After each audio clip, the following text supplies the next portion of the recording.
இந்த ஆடி மாதம் ஸ்டார்ட் ஆனாலும் ஆச்சு என்னன்னே தெரியலங்க. அம்மனை பார்க்கணுன்னு ஒரு சின்ன ஆசை. எடுத்துருவோமா நம்ம பைக்கை அப்படின்னு எடுக்கிற அளவுக்கு பக்கத்தில் இருக்க கோயிலில் நாங்கள் செலக்ட் பண்ணலை. பெரிய பாளையத்துக்கே போகலாம் அப்படின்னு செலக்ட் பண்ணோன்னே வேறு யாருங்க தனியாகவா போக முடியும்? எப்போவுமே நமக்குன்னு இருக்குது, நம்ம ஃப்ரெண்ட்ஸை கூட்டிகிட்டு கிளம்பியாச்சுங்க. பார்த்தா பயங்கர கூட்டங்க. நான் கூட நினச்சேன் இன்னைக்கு புதன்கிழமையாச்சே கொஞ்சம் கூட்டம் கம்மியாக இருக்கும் அப்படின்னு நினச்சி தாங்க வந்தேன். பரவாயில்ல, வெயிட் பண்ணுற அளவுக்கு இல்லை. சீக்கிரமாக பார்த்தாச்சு சாமியை. ஆனால் உச்சி வெயில் மண்டையை பொழந்துதுங்க. சரி, எப்படியா ஒரு வழியாக சாமியை பார்த்த திருப்தியும் என்னன்னே தெரில. இந்த ஆடி மாதம் அம்மன் என்னை கோயில் கோயிலாக அழைக்கிறாங்க.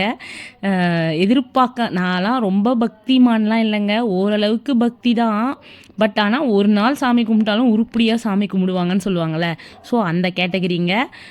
விழுந்து சாமி கும்பிட்றவங்க என்னை மன்னிச்சுக்கோங்க. வேறு எங்கேங்க, வந்த வேலையை பார்க்கணும்ல, திங்கிற வேலையை தாங்க சொல்கிறேன். ஏன்னா கையில் கேமரா இருக்குல்ல. ஸோ அவளை ஊட்ட சொல்லிவிட்டு நாங்கள் சாப்பிட ஆரம்பித்தாச்சு. சரி, போகிற போக்கில் சாப்பிட்டு முடிச்சுட்டு, அதாவது புளி சோறு மட்டும் இல்லைங்க, வேறு சோறையும் சாப்பிட்டுட்டு வேறு எங்கேங்க வீட்டுக்கு கிளம்பியாச்சுங்க. ஒரே டயர்டு. காலையில் கிளம்பி வந்தோம்ல, பஸ்ஸில் போகும்போது தூங்கிட்டு போக வேண்டியதுதான், வேறு என்ன. பாய்.